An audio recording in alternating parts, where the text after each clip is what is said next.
오늘은 절대 전도망대 24번째 다니엘이 누린 그리스도라는 제목으로 같이 말씀을 확인하도록 하겠습니다. 말씀이 안 들렸던 사람들이 있었습니다. 그 대표 주자들이 이스라엘 사람들이었습니다. 그리고 혹시 나는 그러면 잘 듣고 있는가, 그리고 잘 들려지는가, 그 부분 오늘 확인하고 돌아가야 되겠습니다. 말씀이 안 들렸던 사람들의 시초가 누구였냐면 원래 하나님이 창조하신 인간들, 그분들 때부터였습니다. 창세기 3장 1절에서 21절까지 보니까 여자에게 먼저 뱀이 찾아왔습니다. 그러면서 이거 이렇게 하나님이 먹으라 그랬냐, 먹지 말라 그랬냐, 그 이야기 가지고 이렇게 질문을 하면서 파고듭니다. 그러니까 여자가 동산 모든 나무의 실과는 우리가 먹을 수 있는데 이것만 먹을 수 없다 그러면서 이 선악을 알게 하는 나무의 열매는 먹지도 만지지도 말라 하셨다. 그러면서 뭐라고 답을 했냐면 우리가 죽을까 하노라. 우리가 죽을까 싶어서 하나님이 그거 먹지 말라 그랬다. 그러니까 이제 그 말투를 한번 생각을 해보세요. 굉장히 하나님이 이렇게 딱 엄히 명했으니까 왜 그렇게 우리가 지키고 따라가야 되지? 그에 대한 반발 심리가 그 문장의 말 속에 뉘앙스로 이렇게 포함이 되지 않았겠습니까? 실제로는 못 알아들었다는 소리죠. 창세기 2장 17절을 말씀하면서 선악을 알게 하는 나무를 왜 열매는 절대로 먹지 말아라. 이 동산 모든 나무의 실과를 너희가 먹을 수 있지만 이것만 먹지 말아라. 왜 그러느냐? 이거 먹으면 너희가 정령 죽으리라. 결코 죽으리라. 반드시 죽을 거다. 그렇게 말을 했습니다. 하나님이 그렇게 언약을 하셨잖아요. 근데 사실상 믿질 않은 거예요. 에이 설마 죽겠어. 설마 우리가 이렇게 대단한데 죽이시겠어.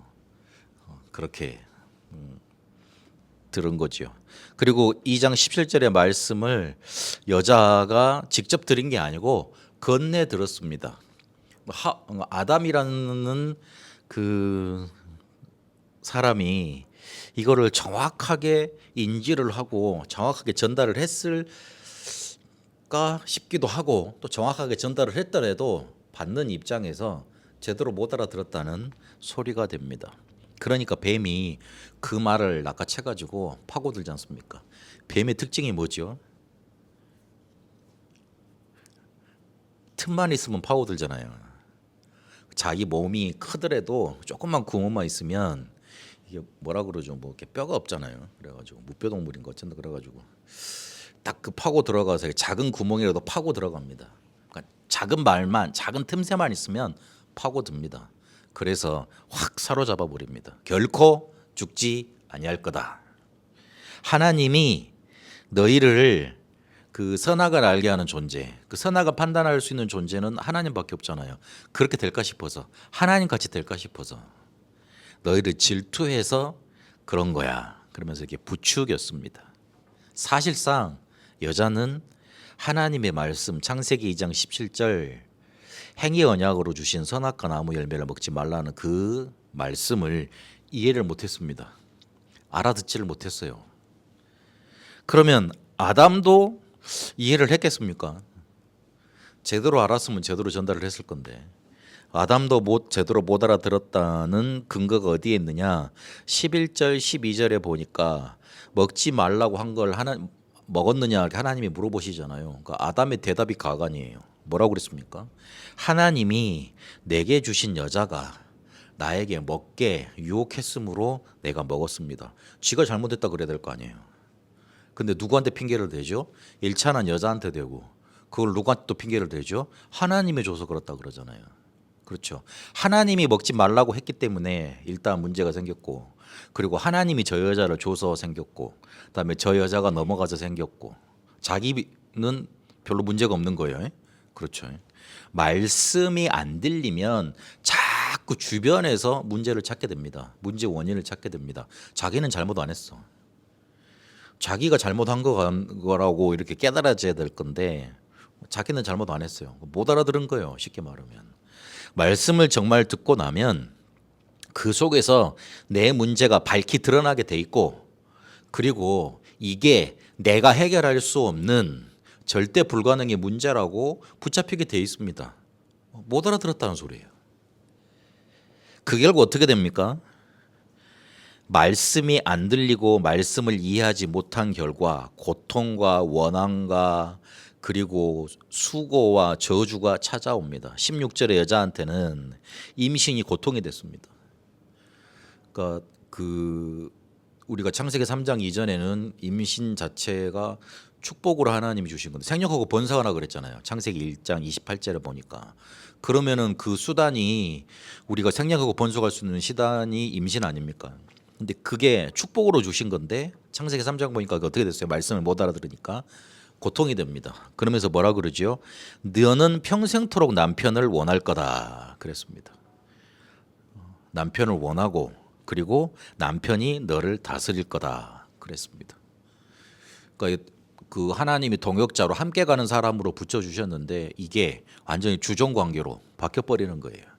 그리고 늘 뭔가 이렇게 남편을 원한다는 말은 뭔가 이렇게 막 갈급해지는 거죠. 갈망이 생기는 거죠. 누가 나를 알아줘야 되고 특히 나의 가장 사랑하는 사람이 나를 알아줘야지만 내가 만족이 되고 그렇게 되는 겁니다. 그러면서 자식을 낳을 것인데 그게 수고가 될 거다. 그래서 요즘 나오는 단어 독박 육아란 말이 맞는 말입니다. 아이를 키우는 게 가장 행복하고 그리고 가장 소중한 일인데도 그것 자체가 힘든 일이 돼버리는 거예요. 그러면서 17절에 보니까 아담에게 또 저주가 찾아옵니다. 너가 살고 있는 땅이 저주를 받을 거다. 그래서 수고해야지만 먹을 수 있을 거다. 먹고 살기 위해서 힘들어야 되는 거예요. 우리가 말씀 못 알아들으면 우리 인생 자체가 고통, 뭔가를 원하는데 채워지지 않는 갈증, 그리고 수고, 저주 이런 것들로 가득 넘쳐나게 되어 있습니다. 말씀이 안 들려지면 그렇게 되게 되어 있습니다. 선택받았던 이스라엘도 못 알아들었습니다. 근데 끝까지 못 알아들었어요. 그게 문제예요. 중간에 알아들은 사람이 조금 나와서 해보려고 그랬는데 또 원자리로 돌아가고 또 제자리로 돌아가고 말씀을 끝까지 못 알아들었습니다. 창세기 12장 1절에서 3절까지 보니까 하나님이 아브라함을 부르셨잖아요. 22장 1절에서 19절까지 보면 아브라함의 마지막 시험하시는 장면이 나오면서 세계복음화 할 것을 말씀하십니다. 너를 통해서 네 씨로 말미암아 모든 민족이 복을 얻게 될 거다. 그 복은 실제로 저주와 재앙과 사단에게서 해방받는 그런 복입니다. 그러니까 근원적인 그리스도적인 복이잖아요. 그런데 그 복을 네 씨를 통해서 네 후손을 통해서 주게 될 거다. 받게 될 거다. 세계복음화를 말씀을 하셨는데 그 이야기는 전혀 관심이 없고 그냥 하나님이 우리 신이니까 우리는 하나님 잘 믿고 잘 살면 된다. 그렇게 생각하고 살았습니다. 그래서 400년 노예 살해를 당했지 않습니까?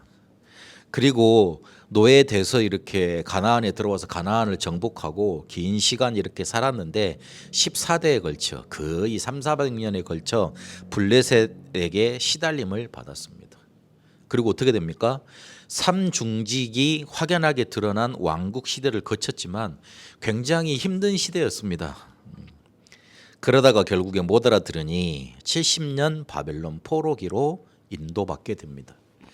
이 사람들이 말씀을 어떻게 받았냐면 그냥 하나님을 섬긴 것 그 정도로 받았으면 괜찮을 건데 문제 해결을 위해서 여호와가 필요했던 거예요. 그러니까 내가 문제가 생기면 그 문제를 해결해 줄 수 있는 신이 필요해. 근데 그 신이 누구냐면 여호와예요. 그러면 내가 우상을 만들어 놓고 그래 내 문제가 있으니 지성과 정성을 다해서 그 우상한테 빌어서 해결해 달라고 하는 것과 별반 차이가 없잖아요. 그런데 이스라엘 백성은 그래도 하나님이 우리를 축복하실 거기 때문에 하나님이 모든 이방 신들 중에 뛰어난 신이기 때문에 우리는 괜찮다. 우리는 성공할 거다. 그렇게 자부하고 살았습니다. 그 결과 뭐였습니까? 완전 멸망이었습니다. 이 이스라엘 사람들의 마음을 대변해 주고 있는 대표 주자가 누구였냐면 요나였어요. 요나 보고 니느웨 성 가라고 그랬잖아요. 그런데 피해서 반대로 가다가 물고기 뱃속에서 3일 동안 실제로 죽었다고 봐야 되죠. 죽었다고 봐야 되잖아요. 우리가 저 피노키오 그림 그 옛날 뭐랄까 이야기를 많이 들었기 때문에 고래 안에 큰 게 있어가지고 거기서 살 수 있다고 생각을 하는데 잘 생각을 해보세요. 위에 들어간 거잖아요. 위에는 뭐가 있죠? 위산이 있죠. 그러면 그게 산성이잖아요. 그럼 다음은 다 타서 죽는 거예요. 쉽게 말해서 요나는 죽었던 거예요. 네. 어떻게 하나님이 보호를 하셨는지는 잘 모르겠지만 죽었다고 봐야 됩니다. 그러고 난 다음에 깨달아야 되잖아요. 깨달아야 되잖아요. 그런데 니느웨 가가지고 억지로 가가지고 사흘쯤 되는 거리를 하루만 가놓고 그러면서 그것도 대충 말했어요. 니들 그 40일 이후에 니들이 멸망할 건데 지금 회개 안 하면 죽는다. 그 큰 소리로 말했겠어요. 이상한 그 이방인 선지자가 와가지고 막 몰골을 해가지고 이렇게 막 말하니까 니네 사람들이 귀를 쫑긋하고 들었겠지. 근데 아 진짜 하나님이란 분이 계시는데 우리 보고 죽는다고 회개하라고 그랬다고 그래가지고 그게 희한하게 말이 삽시간에 퍼져가지고 왕에서부터 저 가축에까지 옷을 찢고 이렇게 회개하는 잿더미 올라가서 회개하는 그런 일들이 벌어집니다. 그러니까 요나가 그걸 보고 정말 감사하다. 아, 그래 저 사람들을 살려주셨으니 저 사람들도 하나님을 믿게 됐으니 이제 세계복음화가 이루어지는구나 이 생각을 했을 거 아니에요. 그런데 요나의 마음속에는 우리를 때리고 짓밟은 이방인인 멸망받아야 되는데 그 사람들이 은혜를 받고 살아서 구원을 받는다고? 그러면 안 되지. 그러면 안 되지. 저 사람들 멸망과 저주를 받아야 되지. 저번 주에 제가 그 불면의 이순신 그 104부작 계속 보고 있었다 그랬잖아요. 이번 주간에 마침을 했는데요. 다음에 또 언제 볼지는 모르겠지만 그걸 보다 보니까 내 마음속에 무슨 생각이 드냐면 와, 저 일본 사람들 못된 사람들이네. 저 사람들은 죽어야 되겠네. 야, 저렇게 나쁜 짓을 해놓고 우리한테 그렇게 막 평화 외치면서 이렇게 막 우리한테 막 그런다고 그래가지고 마음속에 한 곳에 이렇게 막 끌어오르더라고요. 그래서 아차 싶대요. 나도 요나구나. 내 마음속에 나도 요나와 같은 그리게 있구나. 그게 달라지더라고요. 그러니까 요나가 그런 마음 드는 거는 정상인데요. 하나님은 그렇게 말씀하지 않으셨잖아요. 그 사람들 살리겠다고 작정하시고 요나를 보내신 거잖아요. 근데 이스라엘 백성의 마음이 그랬어요. 저 사람은 나한테 피해를 줬으니까 저 사람은 망해야 돼. 저 사람들은 나한테 피해를 줬으니까 저주를 받아야 돼. 쟤는 구원받으면 안 돼. 하나님 은혜 받으면 안 돼. 멸망을 받아봐야 돼. 그래서 실컷 망해봐야 돼. 요 마음이 이스라엘 백성 속에 가득했던 겁니다. 말씀을 알아들은 사람입니까? 못 알아들었죠. 그러니까 하나님은 끝까지 못 알아듣으니까 어쩔 수가 없어요. 어쩔 수가 없다니까요. 깨닫게 하셔야 되는 거잖아요.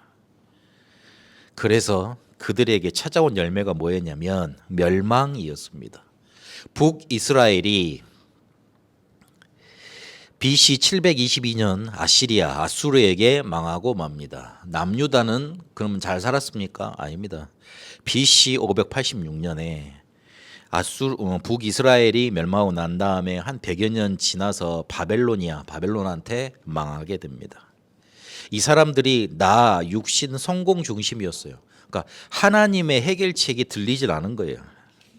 딱 내 관점에서 내 문제 보고 해석하고 그리고 그 문제 내가 해결할 수 있다고 생각을 하니까 그런 방면 중에 그런 해결책 중에 여호와도 하나 있었던 거예요. 내가 생각한 대로 가다가 결국에는 죽음의 길로 가는 겁니다. 잠언 14장 12절에 보니까 사람이 생각하기에는 좋은 길인데 그런데 반드시 사망의 길로 이어진다. 성경은 말하고 있습니다. 내가 생각한 대로 내 문제는 이거고 그래서 해결책을 이렇게 찾았고 이렇게 하면 될 것 같아. 그렇게 가다 보면 만나는 길이 죽음의 길이에요. 그런데 그 대표적인 주자들이 누구였냐면 이스라엘이었습니다. 그리고 하나 남은 나라 남유다 사람들이었습니다. 멸망당하는 건 당연한 거예요. 말씀이 들려야 돼요. 말씀을 알아먹어야 돼요. 내 중심에 내 야망 가지고 내가 반대로 야망을 가지고 뭔가를 해결해 보려는 그 마음 가지고 있어도 말씀이 안 들리고 잘 안 들리고, 반대로 내가 너무 갈급해요. 너무 답답해요. 그래서 이거를 어떻게든 해결해 보고 싶어요. 그래도 말씀이 안 들려요. 빠져나와야 돼요. 그 갈급함 속에서 빠져나와야 돼요. 그리고 반대로 내 야망, 내 생각 중심에서 빠져나와야 됩니다. 말씀을 하나님이 하고자 하시는 대로, 말씀을 우리에게 들려주고자 하시는 대로 들을 수 있어야 됩니다. 그래서 우리에게 영적인 치유가 필요하고 그리스도로 받는 구원이 우리에게 필요합니다. 이미 우리에게 임했지 않습니까? 그거를 빨리 해결하고 빨리 붙잡아야 돼요. 안 그러면 말씀이 잘 안 들리는 겁니다. 이스라엘 백성들처럼. 그래서 오늘 다니엘은 이 말씀을 듣고 알아들은 사람이었어요. 그래서 이 다니엘이 현장의 답도 흘러 들어가도록 답을 줄 수 있었고, 그리고 아무도 알 수 없는 미래의 계획까지, 미래의 하나님이 하실 일까지 남기게 됩니다. 말씀을 알아들은 결과 어떻게 됐냐면 이유를 알게 됐습니다. 왜 우리 조상들이 망했냐? 왜 우리 선조가 그렇게 힘들었어야 됐냐? 그러니 이유가 생기지 않았습니까? 과거를 넘어섰던 겁니다. 다니엘 1장 8절에서 9절까지 보니까 자기가 이제 포로로 끌려와가지고 저기 노역으로 끌려간 게 아니고 왕궁에서 차세대에 이렇게 자기 나라에게 도움이 될 만한 사람들을 키우고 이렇게 길리웠습니다. 근데 그 사람들한테 왕에게 바치는 음식으로 먹여서 이 사람들을 기르고자 했어요. 그런데 이걸 안 먹겠다 그랬잖아요. 왜냐하면 그게 왕한테 바쳐질 때 우상한테 이렇게 드렸다가 이렇게 오는 거니까. 그거를 당연시하고 그 사람들은 살고 있었는데 자기는 그렇게 된 그 우상 문화에, 우상에 바쳐진 음식을 먹지 않겠다고 결단을 했던 겁니다.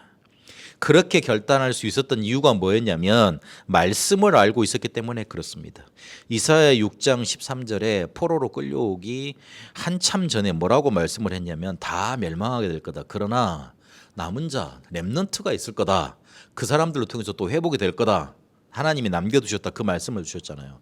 에레미야 29장 1절 13절까지 보니까 포로로 끌려간 거 그 저주 재앙 아니니까 다시 돌아오게 할 거니까 너희는 가서 먹고 잘 살고 있다가 70년이 지나면 다시 돌아와라, 그렇게 말씀을 주셨잖아요. 그걸 알고 있었어요. 그 말씀을 알고 있었기 때문에 이유가 생겼던 거예요. 아, 내가 여기서 우상 앞에 무릎 꿇으면 안 되지. 내가 여기서 죽더라도 다시 우리 선조들이 했던 말씀 못 깨달은 그 결과를 행실을 하면 안 되지. 딱 결단을 했던 겁니다. 하나님이 알려주시는 실패와 멸망의 이유를 붙잡게 됐습니다. 이러니 하나님이 미리 말씀을 통해 알려주신 해결책 그리고 회복의 때 알고 있었어요. 우리의 결정적인 실수가 뭐냐면 내가 생각하기에는 내 문제가 이거야. 내가 생각하기에는 이렇게 해결을 해야 돼. 이거 있잖아요. 그게 우리의 결정적인 실수입니다. 하나님은 우리 문제에 대해서 뭐라고 말씀해 주냐면 창세기 3장이라고 말을 해줍니다. 그리고 그 해결책인 그리스도를 우리에게 주셨습니다. 그게 우리 속에 들어와야 됩니다. 내가 생각할 때에는 내 문제는 뭔가 부족해서 그래. 아니면은 과거에 어떤 받았던 상처 때문에 그래. 어떤 큰 사건이 있어서 그래. 그게 내 문제야. 아닙니다. 하나님은 그렇게 올 수밖에 없었던 창세기 3장 문제에 대해서 꼭 짚어서 말을 해줍니다. 그게 네 문제야. 하나님을 떠나서 죄 속에 빠져서 사단에게 잡힌 게 네 문제야. 그래서 그리스도만으로 해결받을 수밖에 없어. 그걸 믿을 때 거기서 빠져나오는 거야. 말씀 주고 있습니다. 말씀을 미리 알고 있었으니 그 속에서 문제와 해결책과 그리고 하나님 주신 은혜와 응답이 보였던 겁니다. 당연히 그것 가지고 결론을 내게 되죠. 과거 조상들의 기성세대들과 리더들이 가졌던 수준과 운명대로 내가 살지는 않겠다. 그리고 현장의 문화 자체가 우상 숭배하는 문화잖아요. 그 자체가 지금 자기가 살고 있는 현장의 그 문화가 귀신 섬기는 문화 아닙니까? 거기에 내가 휩쓸리지 않을 거다. 딱 여기에 대한 결론을 내고 언약을 붙잡았던 겁니다. 우리가 현장에 살아가다 보면 이렇게 뭐 술 먹는 게 대수냐? 그럴 수 있지. 뭐 그렇게 일요일 날 예배만 드리려고 그러냐? 답답해서 어떻게 사느냐? 또 갈 수 있지. 현장에 보면 이렇게 일하려고 그러면 뭔가 이렇게 접대해야 되고 대접해야 되고 그 사람들이 이끌어주는 대로 따라가야 되고 그런 분위기들이 있거든요. 그거 넘어설 수 있을 정도로 우리가 말씀에 확실한 답 딱 가지고 있어야 됩니다.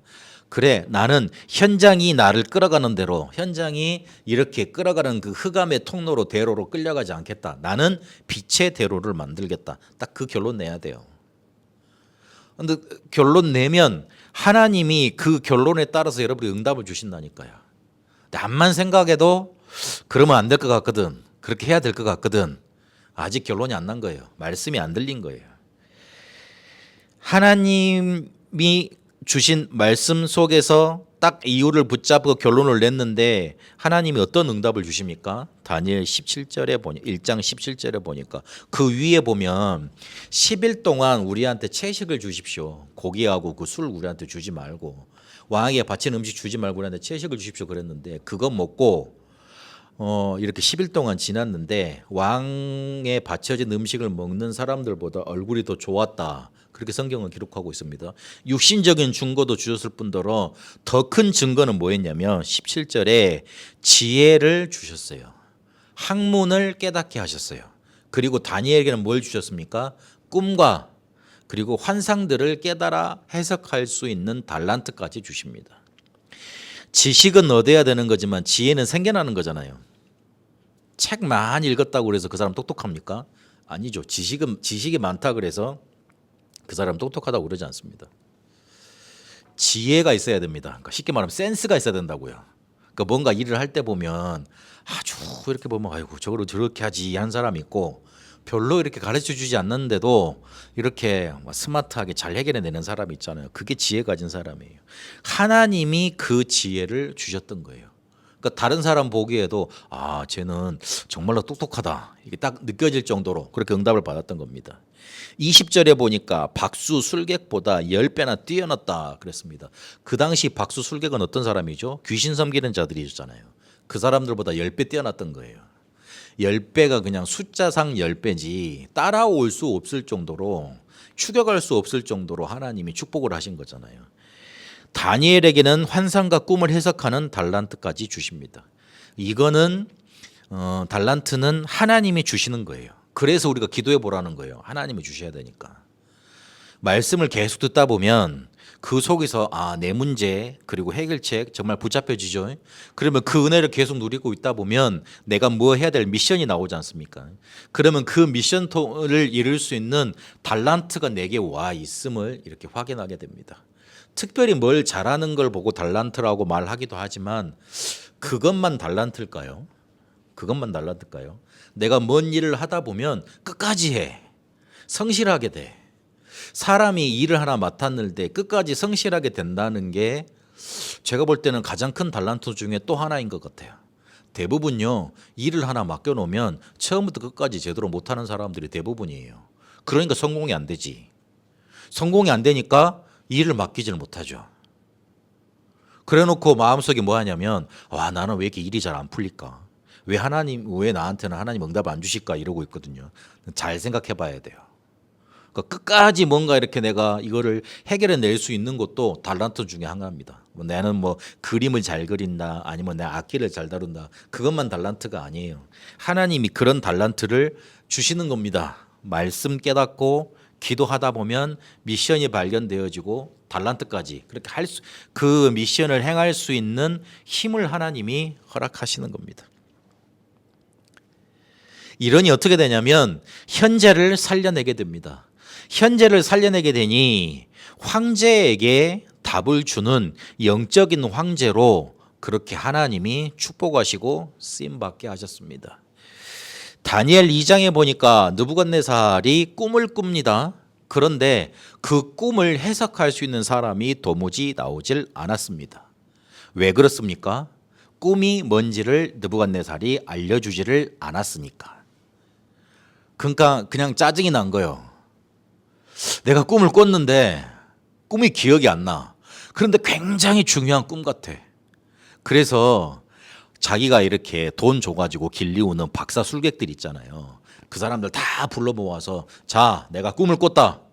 꿈을 해석해라. 그런 거예요. 그러니까 박사 술객들이 뭐라 그러죠? 왕이여, 그 꿈이 어떤 꿈인지 우리한테 알리시옵소서 그럽니다. 그러니까 왕이 버럭 화를 내요. 야, 내가 너희를 돈 먹이고 입히고 길리우는데 내 꿈이 뭔지도 몰라? 내 꿈이 뭔지를 알아내고 그다음에 거기에 해석도 가져와. 그러니까 박사 술객들이 아니 왕이시여, 꿈이 뭔지를 말해줘야지 해석을 하지요. 점점점. 그러니까 왕이 열이 받아가지고 만약 이때까지 못 알아내면 니들 다 죽일 거야. 그렇게 엄포를 놓습니다. 그럼 그 박사 술객 아무리 그렇더라도 이렇게 꿈이 뭔지는 알아야지 알아맞힐 것 아닙니까? 그런데 그걸 말해주질 않아요. 그러니까 다니엘도 새 친구들도 그 죽임을 당하는 사람들 속에 속해 있잖아요. 그래서 다니엘이 급히 새 친구들한테 가가지고 그 사정을 말하고 합심 기도를 합니다. 그래서 그 내용을 다니엘이 보고 해석을 합니다. 그 내용이 뭐였냐면 머리는 한 큰 신상이 광야에 큰 신상이 하나 세워져 있어요. 근데 머리는 금이에요. 가슴은 은이에요. 그리고 허리는 동이에요. 다리는 두 다리는 철로 만들어져 있어요. 밑에 그 두 발 있죠. 그 두 발은 철과 진흥이 섞여 있습니다. 그래서 그 금신상을 보고 다니엘이 무슨 해석을 하냐면 왕이 앞으로 왕 뒤에 일어날 나라들을 하나님이 보여주신 겁니다. 그렇게 말을 합니다. 그 머리가 금으로 되어 있다는 것은 바벨론, 그리고 은으로 되어 있는 가슴은 메데파사, 그 뒤에 바벨론 뒤에 일어날 나라들, 그리고 그 뒤에 동은 헬라, 그 알렉산더 대왕이 전 세계에 이렇게 돌아다니면서 정복을 했죠. 헬라. 다리 철로 된 다리는 로마, 그리고 발 흑철과 진흙이 이렇게 쌓여진 혼합된 그 발은 열국 시대. 한 나라는 뭐 어떤 나라는 강하고 어떤 나라는 약하고 이런 시대로 다 나눠지게 될 거다. 그렇게 말을 합니다. 그러니까 세계사를 하나님이 보여주신 거예요. 그 금신상을 통해서 이렇게 흘러갈 거다. 그런데 사람이 던지지 아니한, 띄우지 아니한 돌이 나타나서 그 심상을 깨트려서 그 돌이 이렇게 전 세계에 꽉 가득 차게 될 거다. 그게 무슨 나라입니까? 결국 하나님의 나라가 그 모든 것을 깨트려 부수시고 세상 나라의 주관자가 되실 거다. 그리스도의 왕국이 나타날 거다. 그걸 보여주신 거죠. 그런데 느부갓네살은 그걸 듣고 나서 마음에 감동을 느끼고 하나님을 믿어야 될 거 아니에요. 근데 뭘 만들었죠? 다니엘 3장으로 이어져서 광야에 신상을 딱 금신상을 세워놓잖아요. 그래서 절하라 그러잖아요. 제대로 못 깨달은 거죠. 그러나 그것 때문에 다니엘과 세 친구는 살았고 또 다니엘과 세 친구가 산 것 때문에 불신자까지 같이 은혜를 받아요. 그러면서 느부갓네살이 하나님을 높이게 되죠. 느부갓네살이 얼마나 그 꿈을 꾸고 막 열이 받고 힘들었으면 다 자기들이 길러오는 그 인재들 아닙니까? 그걸 죽이려고 그랬겠어요. 그거를 해결하는 답을 줍니다. 그 뒤에 느부갓네살의 왕이 죽고 나서 벨사살 그 아들이 왕이 됩니다. 근데 이 벨사살이 왕이 되고 나니까 대제국을 거느리는 왕이잖아요. 그래서 예루살렘에서 훔쳐온 그 그릇들 있죠. 성전에서 훔쳐온 그 그릇들에다가 술을 부어서 마시고 이렇게 그러면서 이렇게 하나님을 찬양했으면 또 모르겠어요. 우상들을 자기들이 믿는 신을 찬양을 합니다. 근데 갑자기 이제 놀고 있는데 손 하나가 손가락들이 딱 나타나가지고 뭘 쓰고 쑥 사라져. 손가락은 사라졌는데 글씨는 딱 있다는 거예요. 우리 지금 이렇게 메시지 하고 있는데 불이 싹 꺼져요. 그런 다음에 손가락 하나가 흰 게 딱 나타나가지고 뭐 그렇게 쓱 쓴다고 생각해봐요. 기쁘겠어요? 우와 박수 치고 있겠어요? 깜짝 놀라고 자지러지겠죠. 기절하겠잖아요. 근데 그거를 우리가 읽을 수 있는 언어가 아니야. 이상한 언어야. 얼마나 마음에 두렵고 막 떨리겠어요. 그래가지고 그때도 이제 박사 술객들 다시 모으는 거야. 야 이게 뭐냐? 그랬더니만 그 박사 술객들 중에 좀 눈치챈 사람들이 그 하나님의 신에 충만한 그 벨드사살이라고 이름만 다니엘이 있는데 그 사람 나라 언어인 것 같습니다. 그 사람이면 충분히 이걸 해결할 수 있습니다. 그래가지고 불러서 이제 벨사살 왕 때 이렇게 어디로 환주로 밀려난 것 같은데 불러서 그걸 해석하게 만듭니다. 뭔 글씨였습니까? 메네 메네 데겔 우바르신. 니를 저울에 달아봤더니만 그 저울에 함량 미달이다. 그렇게 해석을 해줍니다. 그걸 이제 듣고 나서 오가 하나님을 찬양한 게 아니고 이제 다니엘을 높여주고 그랬는데 그날 밤에 벨사살 왕은 죽지요. 그 다음에 그래서 메데파사가 나타나게 됩니다. 벨사살에게도 풀 수 없는 문제에 대해서 답을 그게 주게 됩니다. 그리고 다리오 왕 때도 6장에 보니까 그때는 또 다른 양상이 나타나잖아요. 다니엘을 제거하려고 정적들이 모략을 세웁니다. 근데 허물을 찾을 수 없었다 그렇게 말을 합니다. 정치하는 사람들 하여튼 옛날부터 지금까지 똑같아요. 우리나라 좌우 사상 이념 싸움인 것 같죠? 아니에요. 우리나라 영적인 문제예요. 우리나라가 언제 통일이 돼서 잘 살았답니까? 아니죠. 삼국시대부터 흘러내려온 저주예요. 제가 보니까요. 치열하게 많이 싸우고 살았던 그 영적인 저주가 지금도 이렇게 딱 드러나 있는 거라니까요. 지금이야 이렇게 두 사상 이념 갖고 싸우고 있다지만 이 지금 이렇게 두 사상 이렇게 이념 싸우는 게 막 70년 80년 전에 이렇게 막 친탁이다 반탁이다 그래가지고 막 싸우고 난리도 아니었다니까요. 그 당시에는 실제 이렇게 법이 이렇게 막 민주주의가 막 제대로 되지 않는 그런 시대이기 때문에 폭력이 일어나고 서로 반대편 죽이고 막 이런 일들이 막 비일비재했습니다. 그런 지금 흐름 속에 지금 와 있는 거예요. 그 정치가 그렇다니까요. 남 죽이면 괜찮아 뭐 아무 짓이라도 괜찮아. 그래가지고 허물을 찾아서 다니엘을 어떻게든 죽이고 싶은데 허물이 없어.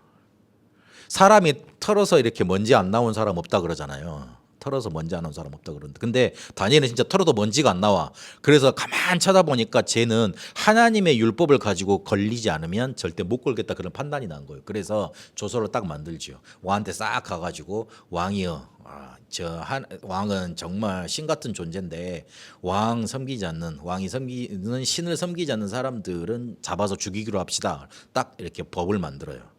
그래서 그 법 제정된 걸 알고 다니엘이 뭘 합니까? 10절에 보니까 조서의 의인이 찍힌 걸 알고도 그 다음에 뭐 했죠? 창을 열었어요. 창을 열었다니까. 그럼 무슨 말이죠? 나 하나님께 기도한다 봐라 이거잖아요. 잡아가려면 잡아가라 이 말이잖아요. 그 다음에 뭐 했죠? 전에 행하던 대로 그랬습니다. 그 뒤에 말이 더 충격적입니다. 자기가 죽을 걸 뻔히 알고도 뭐 했지요? 감사했다 그랬습니다. 다니엘은 그 하루하루가 하나님의 말씀이 나에게 성취되고 나를 통해서 다시 이스라엘이 회복될 거다 그 마음으로 아마 가득 찼을 거예요. 그러니 그렇게 자기를 죽이려는 세력들이 많아도 전혀 이렇게 그것 때문에 눌리지 않고 하나님을 찬양하게 됩니다. 그 사람을 누가 말려요? 그 사람을 누가 막을 수 있겠어요? 누가 그 사람을 이겨요? 현재의 오늘을 살아가는데 그렇게 감사와 감격과 힘이 넘쳐나는 사람을 누가 막을 수 있겠냐고요. 여러분 아침에 일어나서 어떻게든 여러분 모든 것을 회복시키는 집중기도 속으로 들어가세요. 호흡으로 여러분을 살리고 기도로 여러분의 영을 깨우세요. 그래서 그 힘 가지고 확신 가지고 낮을 살아가는 겁니다. 그러면 밤이 작품 만들어지는 시간으로 바뀌게 되어 있습니다. 그리고 다니엘은 미래를 미리 봤습니다. 그러니 미래를 미리 알았습니다. 다니엘에게 환상을 보이십니다. 느부갓네살에게 보이셨던 그 신상 그것도 봤고요. 그리고 7장에 보니까 네 짐승이 나옵니다.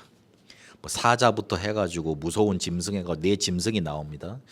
그리고 순양과 순염소의 환상도 나옵니다. 순양이 있는데 순염소한테 짓밟혀.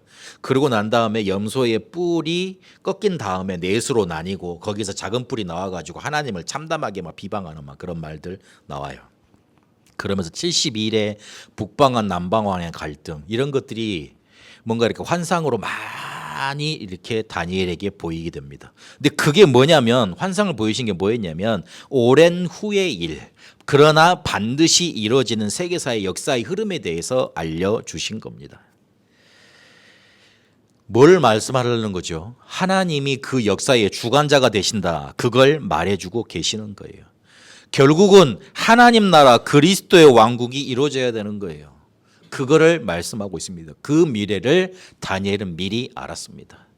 우리가 지금 포로되어 와 있지만 그 어떤 강한 나라가 일어나도 하나님의 나라가 이 땅에 임하는 걸 막을 수 없다. 그리스도가 오시는 걸 막을 수 없다.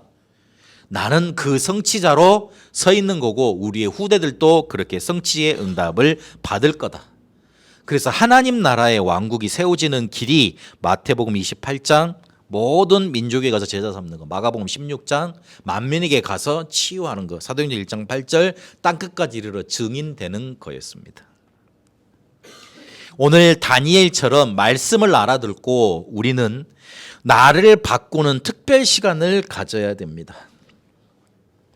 말씀이 안 들리는, 그래서 이해를 못하고 있는 나를 그대로 두면 안 돼요.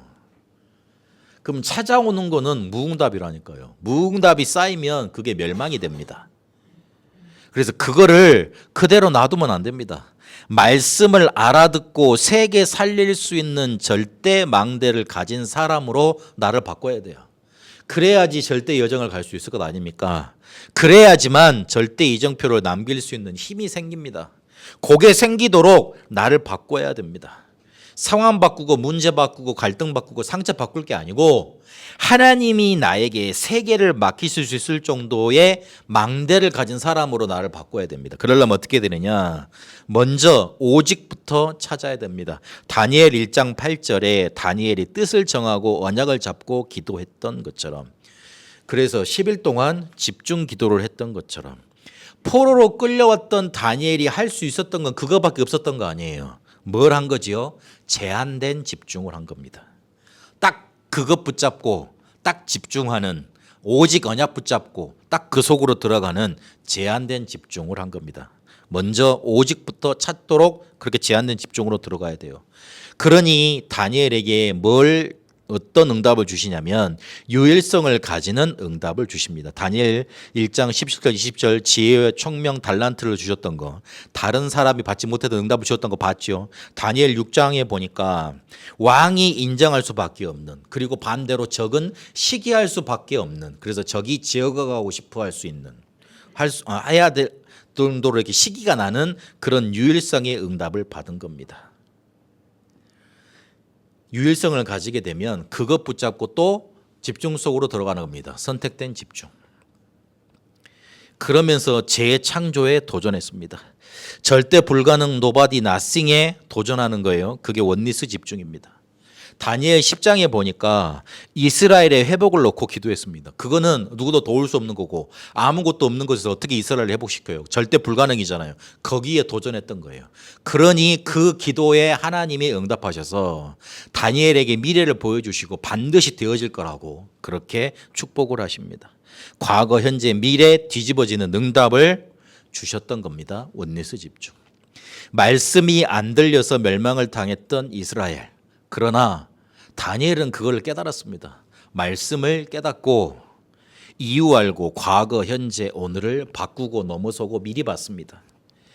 우리에게도 하나님이 나를 바꾸는 특별 시간 가지는 응답을 허락해 주셨습니다. 이 응답 붙잡고 말씀이 들려지고 말씀을 이해해서 하나님이 나에게 세계를 맡기실 수 있는 망대가 서도록 이번 한 주간 응답받게 되시기를 축복합니다. 살아계신 하나님 감사합니다. 나를 바꾸는 특별 시간으로 인도받게 하옵소서. 말씀이 안 들리고 이해하지 못하는, 이해가 되지 않는 나를 바꾸게 하옵소서. 세계 살리는 절대 망대가 내게 서게 하옵시고, 세계 살리는 절대 여정을 가게 하옵시고, 세계를 살리는 절대 이정표를 남길 수 있도록 힘을 허락해 주옵소서. 살아계신 우리 주 예수 그리스도 이름으로 기도합니다. 아멘.